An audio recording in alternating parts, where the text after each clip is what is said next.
Turbo and 2K show. What is up, 2K crew? It is that time of the week again, and you might be saying to yourself, where the hell have these guys been? And you'd be 100% right. We haven't, it's been a while. It's been a while. It feels good to be back in the saddle. That is right. Your eyes do not deceive you. It is both myself and 2Ks this week. Man, it's just been a busy spring so far, and just spring break, and the wife and I took a trip, and then it was Easter, so feels good to be back, and it feels good to see you because we haven't even seen each other aside from this. So no. It's good to get back in the saddle with you, and with our viewers too. So yeah, we're going to be talking a lot of baseball. We have some NBA mixed in there. I'm just going to throw it right out there. If you came here for like our reaction to the draft, it was boring. It was really fucking boring. There was a whole bunch of Mel Kiper. Yeah, he really lost his. Yeah, he lost his mind. shit. Yeah. So he lost his mind a long time ago because listening to that guy is fucking. But this is on a whole other level. Yeah. And then look at Skip Bayless. Which I actually replied to one of Skip's tweets. It's like, yo, you were the biggest Tim Tebow fan, so your credibility on draft stock just went down the tubes years ago. So I really don't need your input here, Skip. But thanks for it anyway. But that's about it. That's about it. We're gonna talk baseball. We're gonna talk a lot of baseball. But this week in particular, we're gonna be hitting the Tigers. Because 2Ks, your team's really fucking good. Yeah, they are. They're really good. They are. They're good. They're playing really good baseball. They're pitching. They're hitting. I mean, kind of some surprising names that you're seeing that are putting up some really, really good numbers. Doing what they were doing towards the end of last season, where it was a lot of really good timely hitting. They're a scrappy team. They're a fun team to watch. So yeah. So we're gonna deep dive into that, see if this team is for real. As well as some other news and notes across the MLB. But as always, for those of you that are watching live, thank you from the bottom of my heart. You guys and gals could be watching anything else, but you decided to tune in to us. So wherever you're watching from, go ahead and hit that like button, hit the subscribe button or the follow button. And for those of you on the OG audio side, whether you have us in your ears in the car or on the treadmill, we love each and every one of you too. So let's get into it, 2Ks. Let's get into some news here. And that's the wrong one. Here we go. Yeah, 2Ks. It was our 250th episode 2 weeks ago. How cool is that? But yeah, just real quick, let's hit on the NBA playoffs. The Thunder swept the Grizzlies. Is that what I'm seeing? The Grizzlies? And we've got the Nuggets Clippers tied 2-2. Minnesota leads the Lake Show, which I guess there was a pretty big meltdown with the Lakers just today. Rockets are Golden State's up on the Rockets 2-1. Is that right? And the Cavs are looking like they're going to sweep the Heat. Pacers Bucks. Pacers are up 2-1. And that I did catch a little bit of their last game, even though they did lose. That Pacers team's fun. Yeah, Tyrese Halliburton is awesome. And then our Pistons 2Ks are down 3-1 to the Knicks. Kind of hard to lose. Kind of tough to see them lose both games in Detroit. But they were both, if I'm not mistaken, both really close games.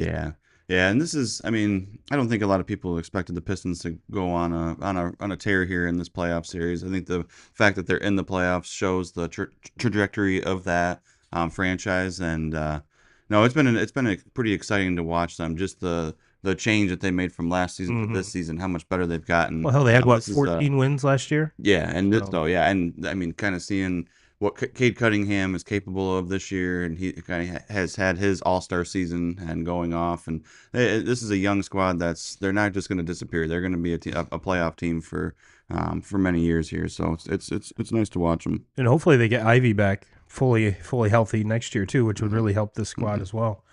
Celtics are up on the Magic 53-48. Celts So let's leave that one 2-1. So is there anything that jumps off the page here, 2Ks, that you wanted to hit on as far as news is concerned with the NBA playoffs? Because it is April 27th, and we know damn well this is not going to end until June. Yeah, yeah, it's gonna be long, long. There's I think there's a couple of teams that I've watched so far. Cause I mean I do watch my fair share of basketball. There's a couple of teams that really stand out to me. The Thunder have already taken care of business and won that series with the Grizzlies. I do think that they are definitely the favorite to come out of the West. Mm-hmm. The Timberwolves have really impressed me. The Lakers obviously make the trade in the middle of the season to bring Luka over there. Played really good basketball all the way through. I mean, after that trade and everything, and the Timberwolves kind of started the season really really slow. This was a team that made it to the championship last year. A lot of high hopes on what they had going on this year, and this and started off so slow, but have turned it around. They're a team that I think is really, really scary in the West. And then when you look over on the East, the Celtics, I understand that they're the 2 seed, but they, to me, are the team to beat in all the NBA, obviously winning it all last season. But the Cavaliers are a really, really good team Mm-hmm. also. So, it's going to be, I think it's going to be pretty exciting, but the problem with the NBA is the shit takes so damn long. I mean, Yep. it's so, I wish that there would be more of this round would be 5 game series instead of 7, um, because it just takes too long going through this. And I think by the time you get to the semifinals, by the time you get to the finals, there's a lot of people that are just kind of over it Yeah. by that time. It's like, this shit isn't over yet? Yeah. Like, Yep. what is going on here? Yeah, that's our probably 3 or 4 times a year our NBA analysis. So let's get to some shit that we actually I did have a couple of slides here, 2Ks. And this one here is a little bit, I believe this is a few days old, so these numbers might have changed, but it's the fact that who's on this list that I think a lot of us, myself included, did not expect to see a lot of these gentlemen on this list. And I've found a new favorite Twitter account. It's Database Hit. Love these guys. So big shout out to them. Early season power hitters. Cal Big Dumper Riley leads the league with 9 homers. Like I said, this is from 2 days ago, and we have had some changes in these numbers. So just kind of, it's not up to the minute stats, but not a guy I would have thought would be leading the league in home runs. Corbin Carroll is another one. Having the start of this season has been his even better than his rookie campaign, where he was getting MVP votes as well as Rookie of the Year. Tyler Soderstrom, James Wood, of course, Aaron Judge. We all kind of expected to be up there. Kyle Tucker, you probably could have said, yeah, I could see that. Torkelson, your boy, and Kyle Mazzardo. A list. I'm not going to say a ragtag bunch here, 2Ks, but just something that if you'd have posted this list without the names on there, I guarantee the only one 99% of people would get would be Aaron Judge. Yeah. It just kind of shows you, and Judge is off offensively to a fantastic start, which we'll kind of get to, but. Just as a Tigers fan, 2Ks, what does it feel like to have Torque's name up there, just a a couple homers away from the league lead? Yeah, I mean it's huge because he was kind of the forgotten guy in that lineup. I mean, when I talked about it earlier with some of the names that the Tigers have offensively that are doing it for them, I think going into the season, we've always known that Torkelson was capable of this. I think he had a season there a couple years ago where he hit 30 plus home runs, and but last season, he spends a majority of that season back in AAA trying to figure it out. And he's a 1-1 guy. He's first pick of the draft, and there was so many expectations on him, and he really did not live up to those. No. And to see him this year, where it looks like he's actually enjoying himself, he looks like he doesn't have the pressure, the weight of the world on him, and he's just out there playing, and he is, probably the biggest reason why they're sitting where they're at today, as far as that. Yeah, their pitching staff has been really, really, really good, but offensively, he has been kind of the guy that has been driving in the runs, and not just doing it in blowout games, but doing it in big time situations. So it's been nice to see. I mean, before the season even started, they made the signing of bringing Gleyber Torres in. and their plan was to move Colt Keith to the first base, and Mhm. Torkelson was going to be that. Maybe he makes it, maybe he doesn't, maybe he's traded, maybe he's a DH that kind of platoons a little bit and plays first base. Maybe he's out in the outfield. Mhm. There's so many questions with him, and he has earned his spot there, where he's played every single game this season, and he's played every single game at first base, with the exception of maybe one game where he DH'd, just to Mhm. get him out of the lineup for a day. But they have not taken his bat out of the lineup all season long, and it's because they can't. They Nope. cannot afford to take him out. He has been that guy for him all season long. So it's been really nice to see. And you talk about him being that 1-1 guy. You also can turn it over to the pitching staff, because you have Casey Mize, who's another 1-1 guy Phenomenal. that had not lived up to his expectations. And now this season, I think you're finally seeing the Casey Mize version that's healthy, Mhm. because I don't think in his time with Detroit so far he has had a season where he's been healthy. There's always been something going on, and the arm surgeries and all that. So and all the downtime, and now you're seeing him healthy, and he's looking like that kid, that was coming up with Auburn and playing and through that College World Series run that they made, and Mhm. that's what he looks like. He looks like that kid again that was, a no doubt #1 pick in the draft. Has that split, has the strikeout, the punch out pitch. He's throwing strikes. He's not walking batters like he was, the last couple of seasons, and yeah, it's been fun to watch. It's been really fun to watch. Well, speaking of fun to watch, 2Ks, this next one, if you are if you're a Blue Jays fan, you're either really excited about this or you're like, what the fuck did we just do? So take a peek at this. This is from Not Another Sox podcast. Home runs this season. Vladimir Guerrero Jr. 1. Tristan Casas 3. Ask yourself who is really worth $500 million. And this is one 2Ks that kind of happened while we were away, is that, Vladdy signs this, even though he had said he had a self-imposed deadline that if the new contract hadn't been finalized, then we're just going to table it for the season. Mhm. Then out of nowhere, I'm pretty sure 500 million comes across, and you're like, okay, maybe we should reopen negotiations, because now we're talking. Now we're talking. And there was the whole, is this guy overpaid? Is this just the going rate for players now? Once Shohei kind of broke that cap, and then we see Soto come through and go bigger, better. Mhm. And now, which Vladdy at the end of this season, when he would have been a free agent, would have still been relatively young. It's not like you were going to be paying him into his 40s if you did sign him to, which I believe was like a 500 for 13 or something like Mhm. that. So, granted, I have a very good feeling that the vast majority of the final years of that contract, he will be primarily a DH, which isn't a bad thing. It's just it is what it is, and so now it's like, okay, he got paid, and this Blue Jays team isn't terrible. They're not great, but they're not terrible. And now you do have your cornerstone for the next 13 years, the face of your franchise, locked up.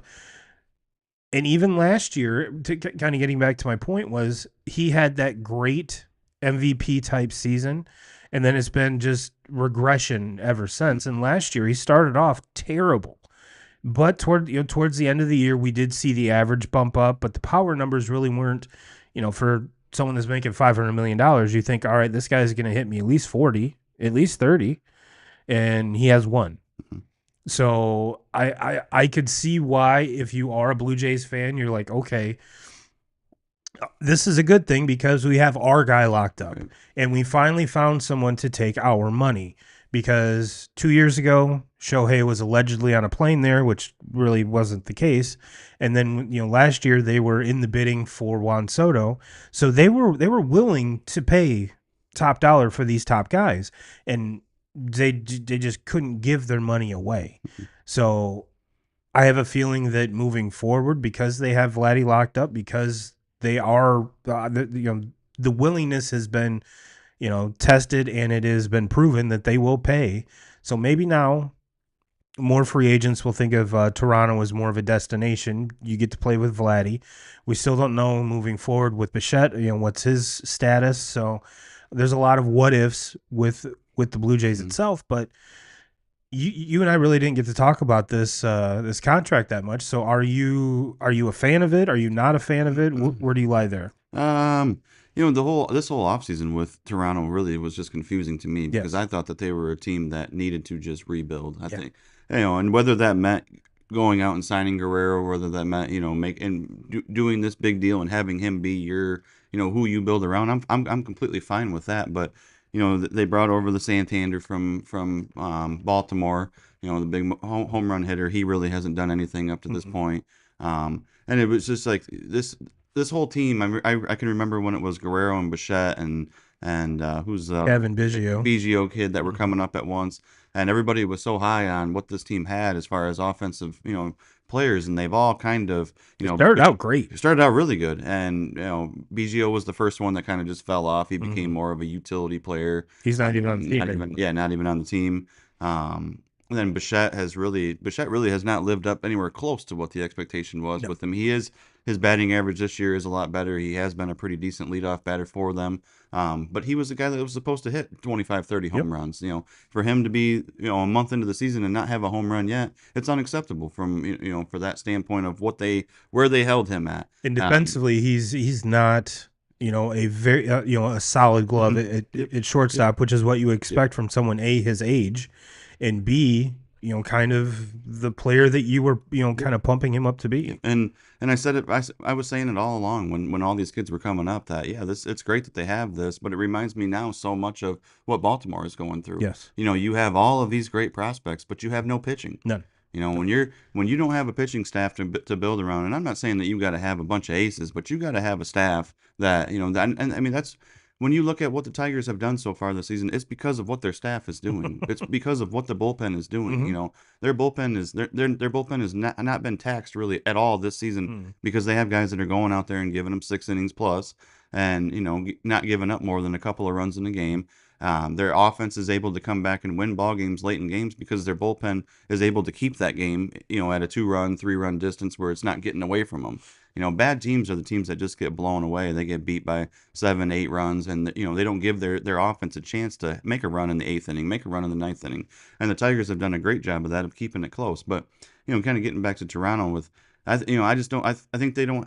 When I look at this organization, it's like they don't have a plan. They keep, they signed Guerrero to all this money, which is great. Yep. It's great to have this big name, but where are you going with it? Like, what are your plans here in the future? Are you just going to keep on throwing money in the offseason and bringing over guys like Santander? The year before was it Springer? Mm-hmm. Solid players that you're paying good money for. We're kind of on the back end. Are you just good with finishing third and fourth in that Yeah. division year in and year out because you don't have the pitching staff that matches up with the other teams in Not even that close. division? So, and that's where I look at Baltimore now. Baltimore has said for years now how good these prospects are.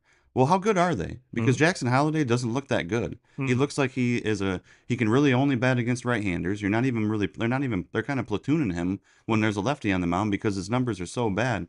Well, number one prospects in baseball are not platooned and No. are not left out because they can't hit against lefties. So he's got to figure that out. And all the talk was about Kobe Mayo coming up last year. Where's he at now? Mm-hmm. You're not seeing him. And so you can go on and on about the offense but when you don't have a pitching staff that can hold up, like you're not going to go far in this league. You have to No. be able to pitch it. No. So, and I'm in the camp where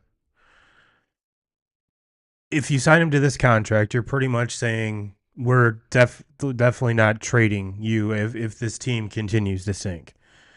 Because it would just be asinine to extend a dude and then especially for $500 million and then be like, hey, let's see what we can get for him. Because if you do move him, you're going to piss off the entire fan base because unlike prior to the extension, you could kind of kind of smooth over the fan base and say, look at all these prospects we got. We've got, the Red Sox was like the destination that he was, kind of destined to Mhm. go to, and you would have gotten a Tristan Cassis and other prospects with it to take to get Vladdy in town. So now it's like, okay, you're that if you do move him, you're breaking off the promise with the fan base that he's going to be here for the next 13 years at least, and then you're not going to get nearly the haul And if you do, you're still going to have to pay the vast majority of that contract, which is the third highest contract in Major League Baseball history. Mm-hmm. That you signed Vlad Guerrero Jr., who is a below average first baseman in the field, even though he has won a Gold Glove, Mm-hmm. but terribly. And aside from that 1 year, 2Ks hasn't really lived up to kind of the expectations that I think all of baseball wants. I'm a Vladdy guy. I want to see him succeed. I want to see now Toronto can stay behind the Red Sox in the standings, but Vladdy, I'm a huge Bo Bichette fan, huge Vladdy fan. Mm-hmm. So it's not like I'm sitting here bagging on them saying that they're terrible. It's just like, okay, there needs to be more proof in the pudding here. And I guarantee you, 2Ks, if he finishes the season out, goes into free agency, he's not sniffing 400. No, I don't think so either. No. He's maybe 350, Yep.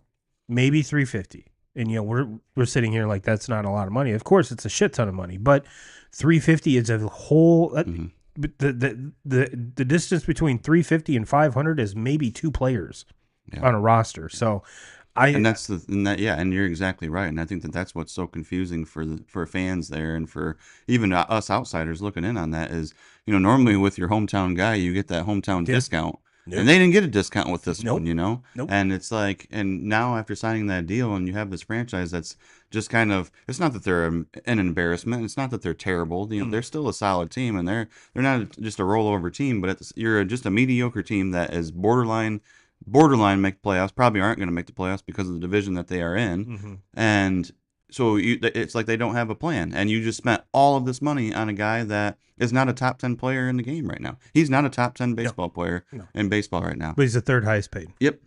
Third highest. And that's what is hard for, I don't have a dog in the fight, so I don't care. I just, we're just speaking on it. But if I'm a Toronto fan, I don't know if I'm very happy with it. No, and the one that should be the happiest 2Ks is Kyle Tucker. Yeah. Because Kyle Tucker knows he's getting at least that now. Mm-hmm. Whether it's from the Cubs, whether it's from somebody else. Because if you give me the choice right now, I'm taking Kyle Tucker twice over Vlad. Oh, 100%. He's a better all-around baseball player. He can play defense. He plays multiple positions in the outfield. Mm-hmm. He is a great hitter. He's a left-handed stick. Like, there's so many good things about him. He is to me, like, I think he's one of those guys that up until this season where, I don't know if it's with him being with the Cubs and being talked about more. Not that Houston wasn't talked about, but they were so good there for so many years that I think that a lot of these really good players that Houston had over year were just kind of like overlooked. I think Alex Bregman was overlooked of how good of a baseball player he was. Jordan, I constantly forget Jordan's on that. Yes, I mean, for so many years I thought Houston was just kind of a machine. Like, Right. They always made the playoffs, they always won in the playoffs, they always found themselves in situations where they were in the ALCS or they were in the World Series. Like, they were just kind of a machine that just kept rolling out, and I think people kind of forgot like how good this kid really is. And I think he's so underrated. I mean, you talk about, I just said that Vladdy's not a top 10 player, and he's not. He might not even be a top 20 player. Kyle Tucker is in that conversation of Hands down. possibly being a top 10 player in the game. And the whole when the Cubs traded for him, yes, they gave up their guy. I mean, and I'm trying to remember his name, but the kid's raking already with Houston, Mhm. and so they're like, all right, you're going to trade this big haul for, yes, a very talented Tucker, but for 1 year, because he's going to get like prior to the Vladdy signing, it's like, all right, this is going to be a $400 million guy. Mhm. And now you got to look at it. I think that's up to 5.25, 5.5 now. And Kyle Tucker should be sending Vladdy a car or something as a huge thank you for just screwing. I'm not saying screwing the whole market up. Resetting Right. is probably a better term. Resetting the market for all of these guys. So, but yeah, that's there's no really good way to transition into this. So let's talk about your Tigers, 2Ks. Let's talk about your Tigers, and let's just talk. Let's start off with some numbers. Mhm. You game with that? Yep. Tigers have second best record in baseball, best record in the American League, only behind a shocking Mets team and shocking Giants team. You know, they have 19 wins and the Tigers have 18 after today. They are 13-3 at home, which is huge. Huge, huge, huge. Because hitting in that ballpark can be tricky because it's so big. But they, as we're going to talk about some of the individual numbers, you're going to see that the ball is kind of flying out early. 2Ks. I mean, it's not. It has been warm sometimes, but it's not. It's not July and August warm yet. And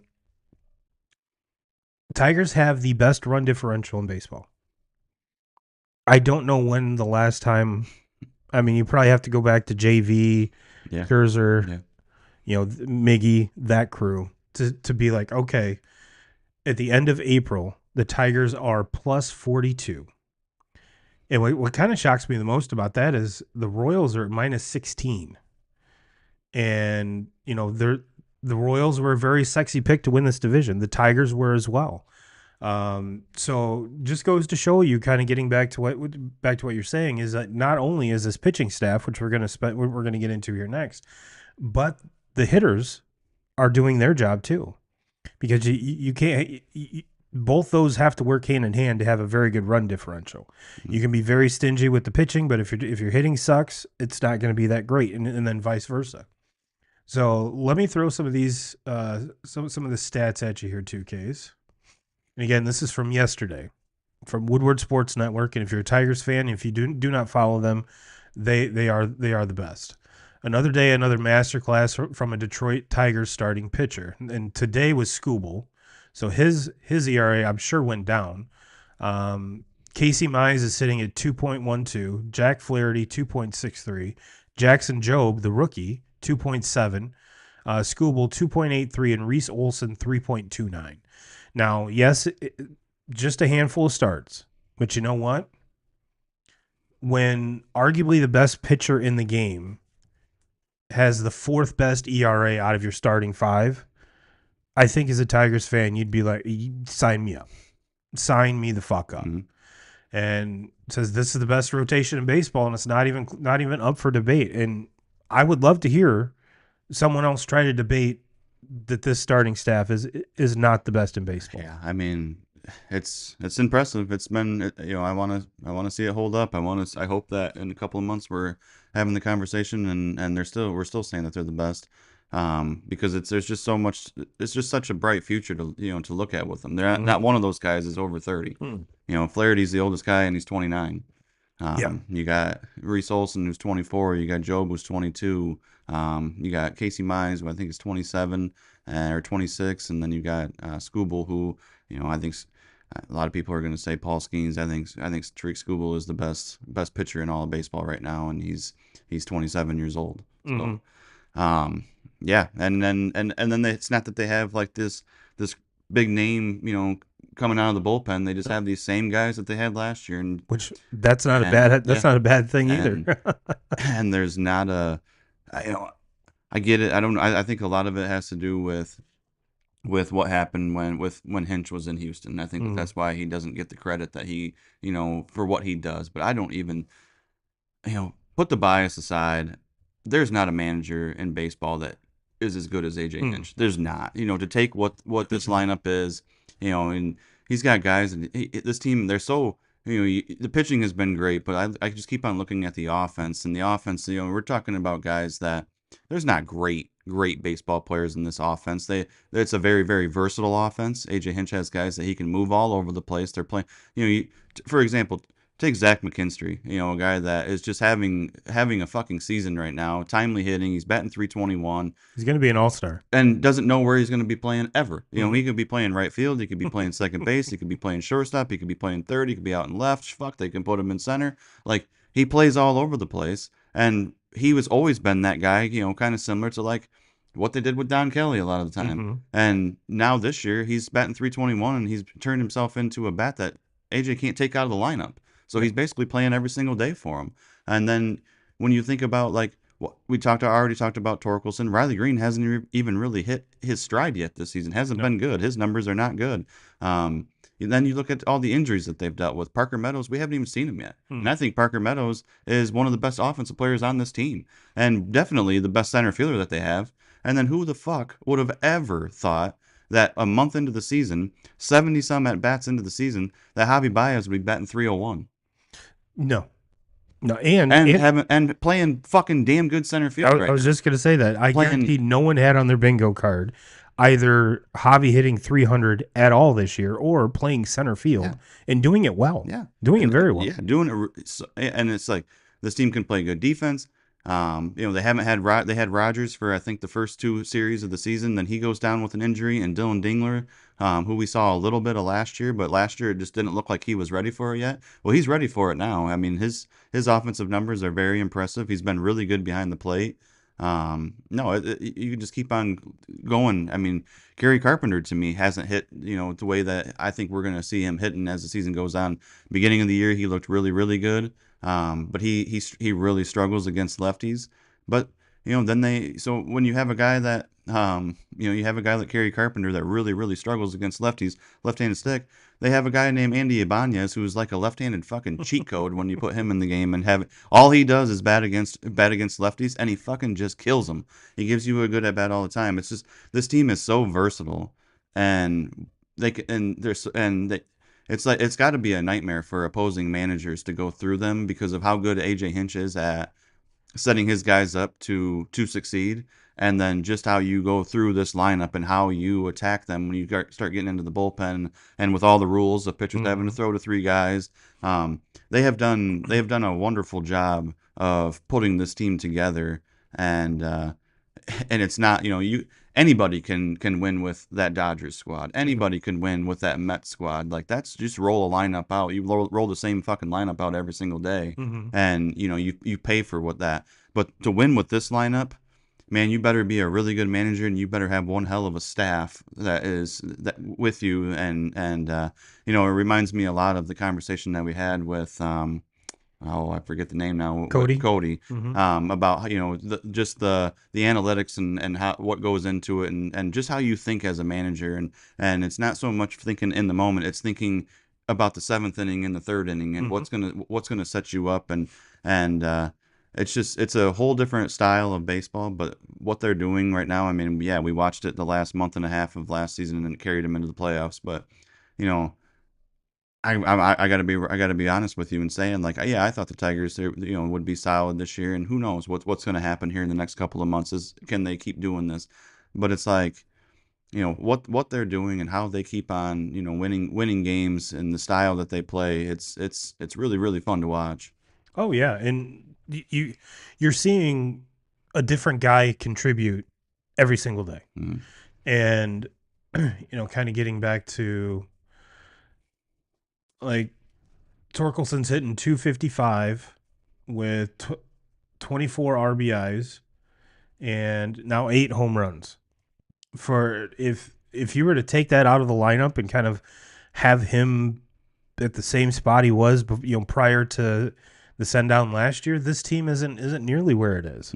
This is a team where it seems like everyone's clicking. But I don't think we've seen the best of all these guys. And once that stride hits, I mean, they're amazing right now. But I think this. I'm not going to say this is the floor for this team, but if this is the floor for this team, man, Tigers fans, you got, and there's only one guy or two guys, Javi Baez and Gleyber Torres, that seemed to be like the elder statesman of this team. Now, mind you, bearded Gleyber, different dude, than when he was in New York. He's good. He's a damn good baseball player. I knew, and obviously I knew him when he was coming up because he was so highly touted. And I don't know if he ever really lived up to those high expectations. I know there was some injuries early in his career. And then even when he was, got with the Yankees there and was playing seasons, he kind of always had the injury bug. Something was going on, not major injuries that would put him out, but injuries that would put him out for a month or so. Yeah, exactly. And But when you look at like his numbers with the Yankees, it was just very, very mediocre. And then getting him and watching him now, and I mean, even he dealt with a some time where he missed, I think, 9, 10 games early in the season after the Dodgers series to open it up. But ever since he's been back, like he's just a damn good player. He's solid at second base. He doesn't give away at bats. He's just a he's just he Scott Harris just keeps on doing it. It reminds me so much like when you talk about the NFL with the Lions and Brad Holmes. It's like you just get to the point where you just don't question Brad Holmes with anything that he does. No. Like you look at this draft that just happened, and I know it wasn't like a real starstruck, draft, but when you look at it, you're like, it's just for the Lions, it's pretty boring. But it's like here in about 3 months, 4 months, we're gonna start seeing these guys and I guarantee you they're gonna be big time Oh, yeah. additions Oh, yeah. and players, and it's just like you don't question what Brad Holmes does. And now with Scott Harris, that's kind of how I feel. It's like he just keeps on doing. It's like this relationship that him and AJ have. This isn't like you don't look at this team and look at this roster on paper and are like, oh my god, look at this team. It's like, who the fuck is this guy? Right. Yeah. Zach McKinstry batting 321. Spencer Torkelson, like everybody forgotten about him. Kerry Carpenter, with the RBIs and the home runs, like you just keep on looking at them, and it's like they just find ways to keep on winning games, and I think that's what makes it so so nice to watch. It's not your typical however many billion-dollar roster Yeah. that the Dodgers have or that the Mets are rolling out there. This is a bunch of guys that I think that they love playing for each other. They're young. They're going to be together for a long time, and they just know how to win. In an update on Scooble's ERA, it went down to 2.34.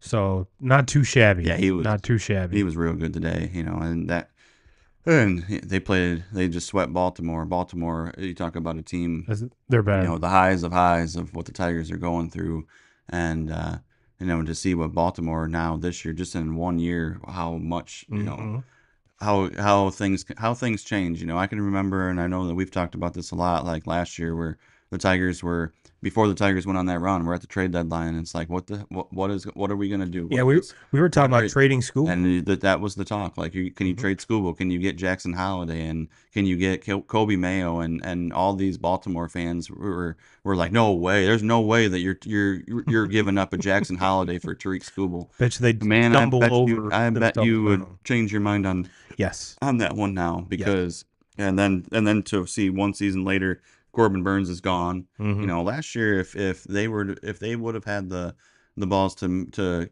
try to get that trade done and would have been willing to give up prospects, and you have Corbin Burns and Scooble in your starting rotation rolling into the playoffs. It's a good 1-2.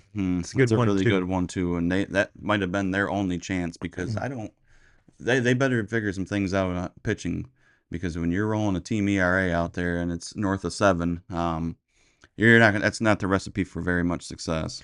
No. And just some more stats on this Tigers team 2Ks. As you mentioned, they just swept the Orioles. They're 8-2 in their last 10, which is tied for the best in baseball with the New York Mets. The Dodgers, like you talked about, they're 18-10.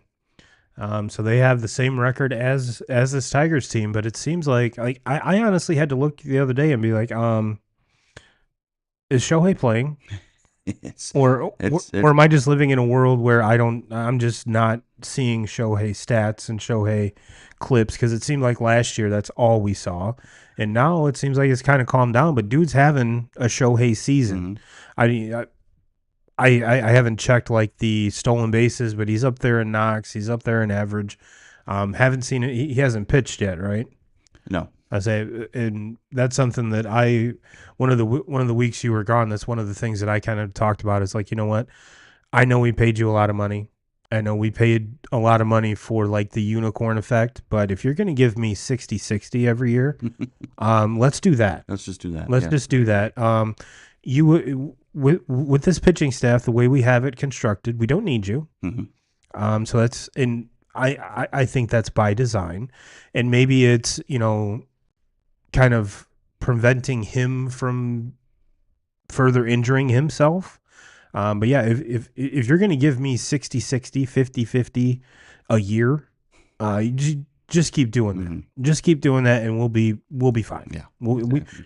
We've got the one World Series with you. We're most definitely probably going to be in the playoffs and make some noise again this year and the next year and the next year and the next year, because all of these guys are locked up.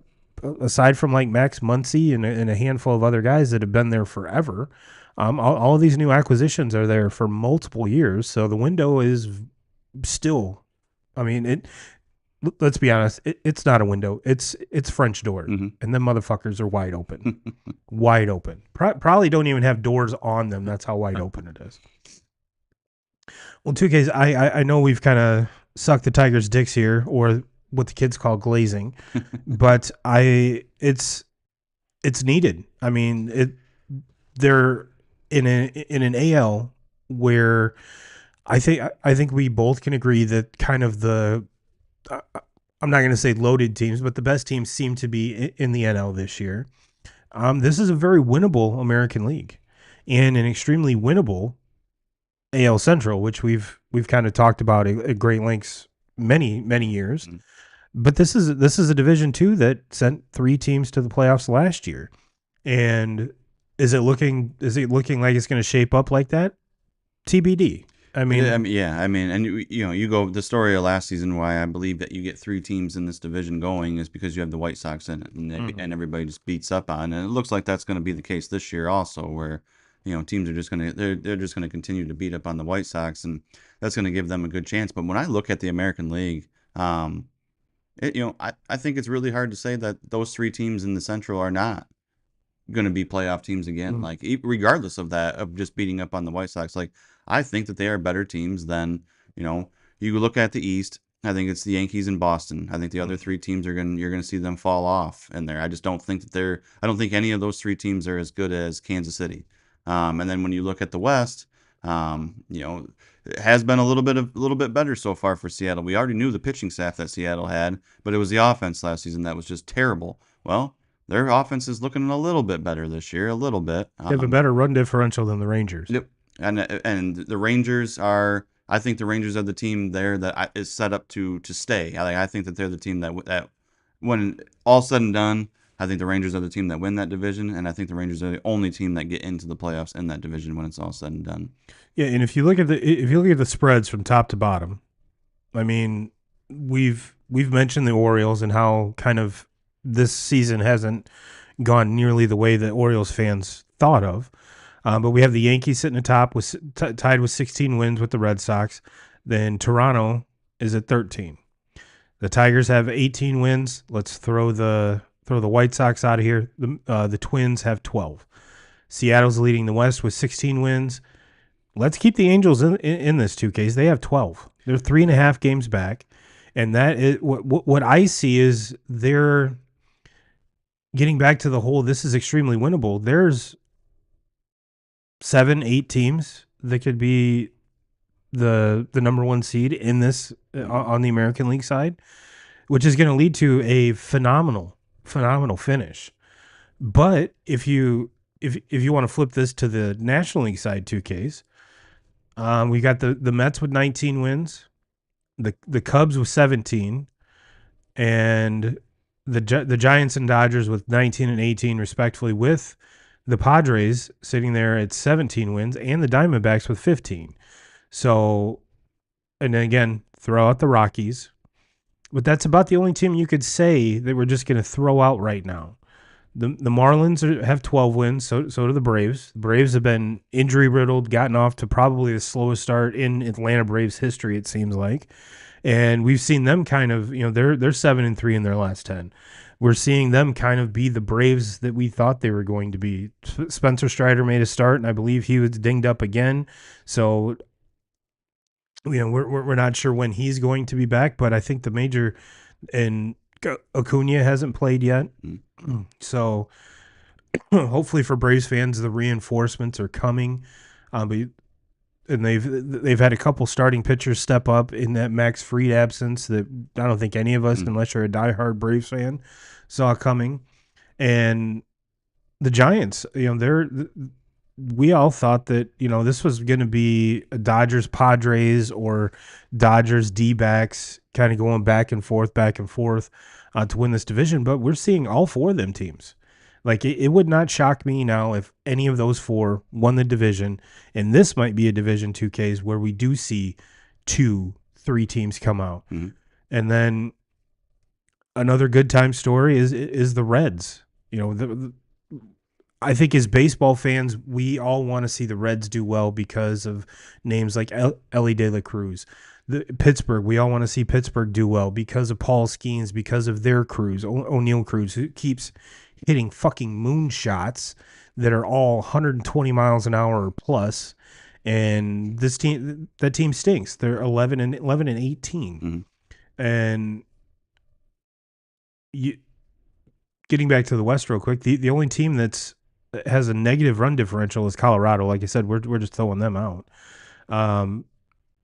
But even though, like I said, the big boys play in the National League, there's still a lot of teams that could, you know, we all thought that the Dodgers would just roll it out, 120 wins, and just, you know, thanks for coming, how you doing? It's not like that. It's not like that at all. And now, if you're a Dodgers fan, you still have to be pretty confident that your team's gonna. Oh, sure, absolutely. Going to be in the playoffs. But that Giants team is good. That Giants team out of nowhere. And you know, when you look at the Central, kind of getting back to the Reds, you know, and I spent a lot of time talking about AJ.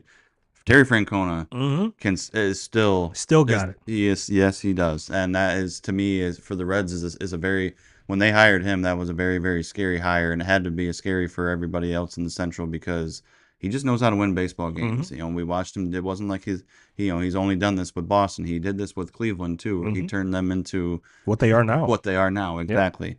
And you know, to see with all this young talent that the Cincinnati team has, and now have him in that. It's a scary division to keep an eye on. Another one, kind of getting back up to the American League, of a team that, and maybe I'm a little bit too soon to the party here. Maybe we're a year away from it. Maybe we're 2 years away from it. But you better look out for the Athletics, because the talent that they have, especially offensively, coming up through there. You know, we talked about Soderstrom earlier on there. Rooker hasn't even really taken off and showed the hitter that we all know that he is. Lawrence Butler, and you know he's going to figure it out. Lawrence Butler. I think Lawrence Butler is going to be an all-star this season. That's how good much I think about him. Yeah, the best closer in baseball. Jacob Wilson playing, who's been great. They do have the best closer in baseball. Like, they're a very, very exciting team. Don't really know where they're going to be playing here the next few years, but hey, roll it out. Let's figure it out later. Figure it out later. They are a team that, you know, if it gets to the end of the season and they're playing for a playoff spot, it's not going to shock me. No, especially after what I've seen just in this first month. So I know that'll make Dallas Braden happy. Oh yeah. I'm sure he's breading up some chicken titties as we're speaking. So, but no, I mean, you're 100% right. And again, that team this year reminds me very much of the Tigers of last year, where they don't know how good they are. None of them have played postseason baseball, and it's one of those, if they get in, watch out. Yep. And it's the thing that scares me, because we ran across it with the Tigers last year, and they had to play so well down the stretch just to get into the playoffs. Is with these young teams that don't have it, a lot of times in the middle of the season they go into these funks where they lose a lot of consecutive games, and they just keep losing another series, and they have to avoid that. And if they can stay away from the losing streaks where they lose 5, 6, 7 in a row, and they can stay away from that, this is a team that definitely, especially with the division that they're in, that I think that division's very, very wide open. They're a team that can sneak, very, very sneaky, go through there and win that division, and it would not shock me. No. And one thing that I wanted to get your 2 cents on 2K, since, like I said, since we haven't even hung out, in a while, my Red Sox. There's 2 kids down for the Woo Sox that are just hitting the absolute cover off the baseball, in Marcelo Meyer and Roman Anthony. Yep. Now, granted, it is a good problem to have when you have too many good players. Sometimes. And I don't know, and out of all the Red Sox talk and all the Red Sox kind of PR, I guess you could say, I have not at one single point, because you remember when Chris Bryant They were going to bring him up. He had a hell of a spring, but they kept him down for so long Mm-hmm. to kind of keep Yeah. that year of arbitration. Have not heard that from on either one of these gentlemen's behalf. And as a Red Sox fan, you're like, okay, if you do bring these guys up, where do you put them? Which is, like I said, is a good problem to have, because take Roman Anthony for instance. We've got Will Abreu in right, Ceddanne Rafaela in center, and Jarren Duran, which is like the normal starting outfield. Abreu won a Gold Glove last year, and to start the season was a hotter bat than Aaron Judge. However, has come back down to earth. You've got Rafaela, who if might be the best fielding center fielder in all of baseball. Struggles at the plate, has come around here as of late, and you could say the same thing for Jarren Duran. Jarren Duran was Gold Glove caliber in center field towards the end of last year. What I think makes the most sense is it could because Rafaela can play the infield as well. Because a lot of people forget he played shortstop last year with Story out. Mm-hmm. So is it just as easy to we're going to use Rafaela, super utility guy, slide Duran over to center, insert Roman Anthony into left, and then I think the harder one is Meyer, because now the left side of the infield is, I mean that's how well Story has been playing, and Bregman being able to stay healthy and Bregman being good. Like that's the thing is then you got Christian Campbell who is running away with the AL Rookie of the Year. And as crazy as it sounds, there has been a lot of Red Sox faithful that are like, can we put Roman Anthony at first? Yeah, I mean Roman Anthony he should have been up 3 weeks ago, like or to break camp. Yeah, 4 weeks, whatever it was. I guess what has it been like 4 weeks of the season been going on? He should have been playing from day one with them. But when you talk about Mayer, it's a little bit different because he is kind of position locked in where. Which one of these guys are you willing to have that conversation with about platooning or something like that? And you definitely can't bring up Mayer and have him platoon. He's got to be, if he can't play every day, he might as well stay right where he's at because he needs to be playing every day. But yeah, it's a difficult one. How fun would it be to have season tickets for the Woo Sox right now? Oh man, yeah. To get to watch those two boys night in, night out, plus a couple other pitching, which is Boston hasn't had pitching prospects at all. Have a couple of those up. I mean, that has to be like must watch TV. But like I said, it's a good problem to have.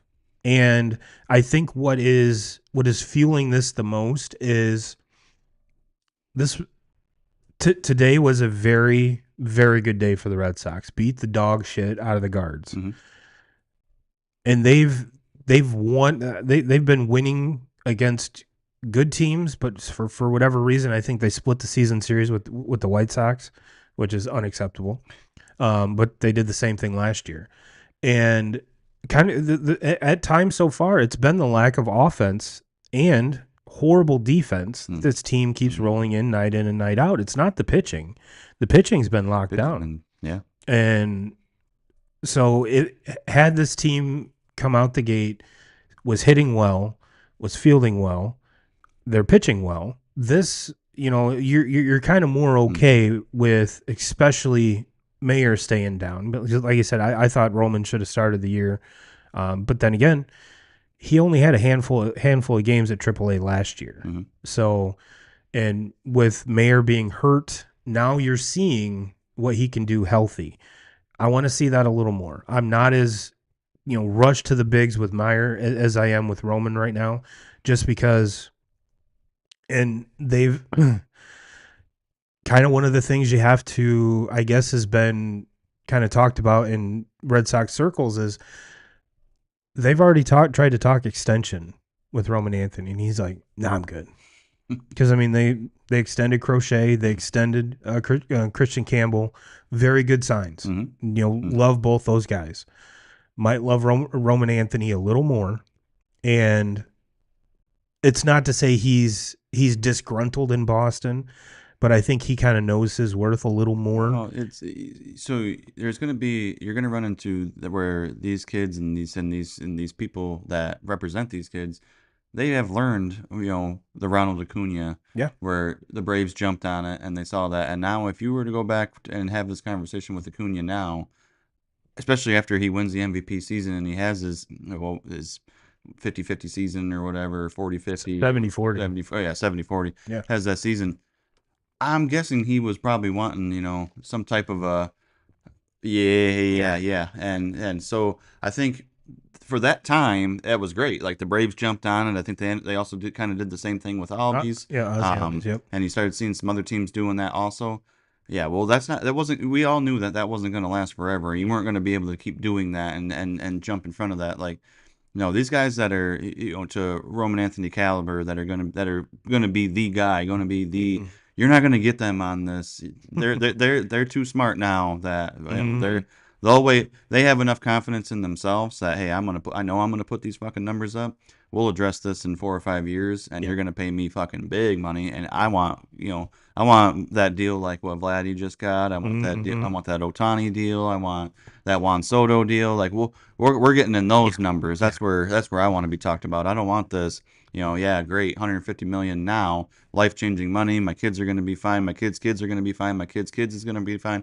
We don't want that money right now. We'll wait out, and I'll let my play pay me a lot more.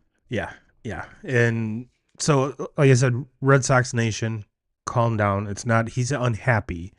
He just knows his worth.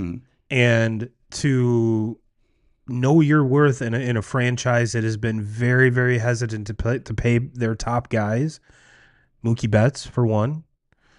Yeah, I would wait, but then that's what's driving this anxiety with Red Sox fans is because of the Mookie Betts thing, which I completely understand. Oh, sure, absolutely. But at the same time, like as a fan, like if I have a guy that I'm on my team that is that caliber of player, and he's putting the confidence in himself that I'm all for that. Like I want these guys getting paid. Like, and for as a fan, like why wouldn't you? You're not the one that's signing the fucking check, Right. so be good with it. Right.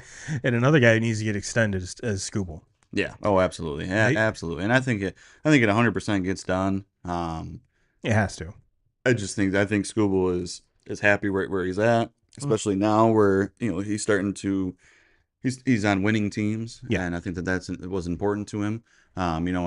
If we're 4 or 5 years into this thing and the Tigers aren't winning and they still are at the bottom of the Central year in year out, then Scooble's probably not interested in sticking around. But because of what they've put around him, because he knows that he has AJ Hinch as his manager, like this is going to be a team that has a chance to win that division year in year out, which that puts them in the playoffs. And if they're a playoff team, I think he's definitely content with.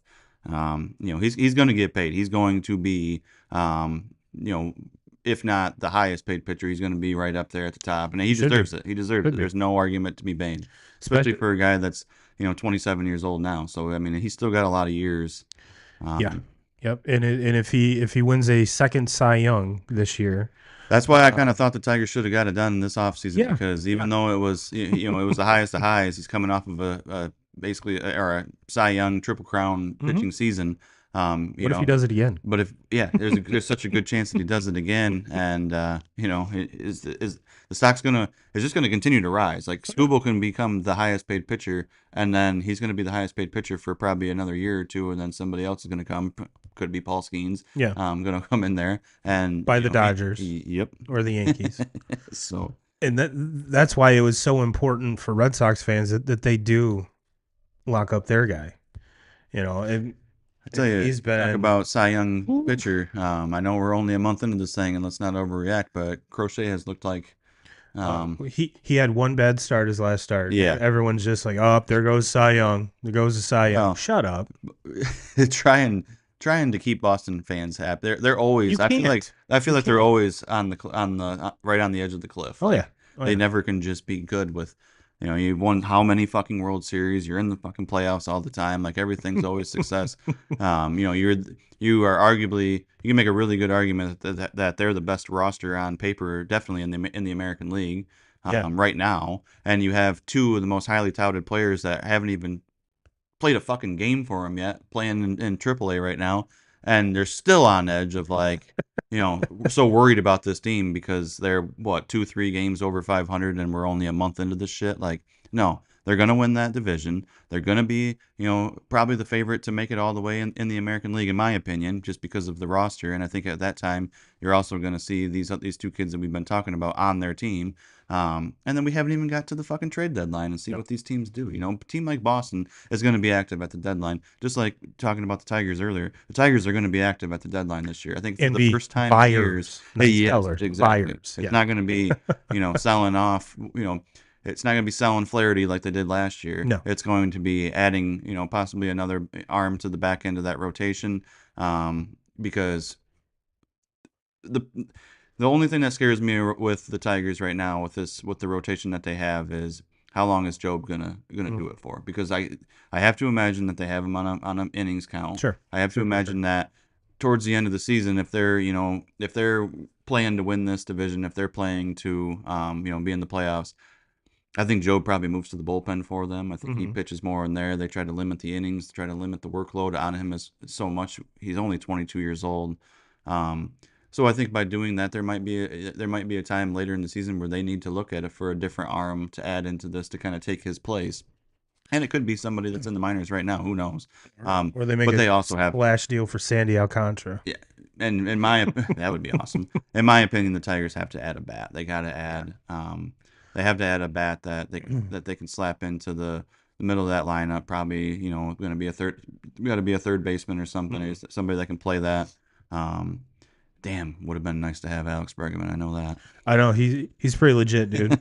He's hitting 319. I fucking know he's legit. He's That's why I got fucking wanted him he's this got offseason. 10 RBIs, 3 home runs. Pretty sure all 3 of those are 3-run home runs. Yeah, he's no, sorry. He's hitting 319, 5 home runs, 22 RBIs. And I thought that there was no way that that Bregman didn't go to Detroit. I mean, obviously the connection with AJ, the Tigers needing a third baseman. I just thought everything was there. That still to this day shocks me that they don't have a monster. that they did not get that deal done. And he loves hitting in Boston. Oh, I can imagine. He loves hitting in Boston. Yeah. And kind of the coolest thing surrounding Boston Red Sox baseball is the home run helmet. Mm-hmm. That is awesome. Mm-hmm. That was Jaron Duran's idea, and it's completely awesome. And what's even better is when Rafi wears it. He looks so goofy in it. It looks like he should wear it all the time. Like it would be the coolest thing if he just walked around the dugout, swinging a bat with that on. I mean, it is absolutely awesome. And to kind of, I know there's probably not all Red Sox people that watch this, considering, the title and thumbnail. We're going to talk about Tigers baseball, which we've talked a lot of Tigers baseball. But I mentioned Christian Campbell kind of running away with the American League Rookie of the Year. He's hitting 305. Let's see here. 10 RBIs, 3 home runs. Very timely hitting. Very, very mature hitting. Like hitting behind runners, hitting in gaps. Love to see it. I wish they'd keep him at second and keep him out of the fucking outfield. But it just goes to show you how good of an athlete he is. But yeah, love every bit of this kid. Love it. And Bregman leads the team in hits to it with 37. So, well, 2Ks. Love talking baseball. You know that. I know that. Is there anything else that we kind of skipped over, missed? You want to, kind of as we circle the wagons here, as Chris Berman would say? No, I think we covered a lot. I mean, I know we're only a month into this thing, and but yeah, it's refreshing because ever since we started this podcast and we talk obviously a lot about baseball, and we've never had an opportunity to talk where both of our teams are legit. Both of our teams could, go on and make a pretty big splash come playoff time. And our teams are very similar. Yeah, absolutely. Both young, up and coming, and teams that are not like, if it doesn't happen this year, even though both of us want it to, they're not going to be gone next year either. I mean, these are teams that are built for success for a pretty long time, and that's nice to see. Two of the best managers in baseball, 2 of the best left-handed starters in baseball. Um, your first baseman's hitting way better than my first baseman. Your bullpen can pitch circles around mine, but I think all in all, if this is the ALCS, Mhm. those are going to be great fucking games. Oh yeah, I mean, Great games. well, you just said it. You have two of the best managers in baseball, and then you have, I think the Tigers probably get the nod when it comes to the pitching side of the ball, but I think Boston gets the nod when it comes to the offense and the proven bats that they have in their lineup. The proven bats that they have in their lineup that have played playoff baseball. I think that's a big deal also. But Yeah. so, I mean, if it came down to it, where it was Tigers and Boston and in the ALCS, like that would be absolute dream come true. I would love it. And The pitching in that series would be just insane. mhm, Could you Scooble versus Crochet? Are you kidding me? mhm. Are you kidding me? And the best thing about it all is it means that the fucking Yankees aren't in it. So Exactly. mhm. Exactly. Exactly. Because Yankees suck. Yes, they do. Yankees Fucking hate the suck. Yankees. But I do like Aaron Judge. I I do like Aaron Judge. I hate the Yankees. I tell you do. what, Aaron Judge is putting together quite But the blooper reel out there in fucking center field. but Like you'll never hear me say a bad thing about Judge. I will be the first one to stand up here and say I hate the Yankees all the time.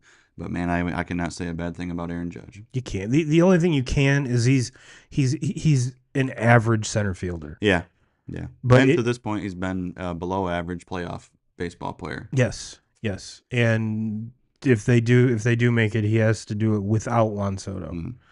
and possibly Giancarlo Stanton because he probably won't play until September. Mhm. Maybe the end of August. But it is what it is. It is what it is. They fucking shoved today. That's all I can say.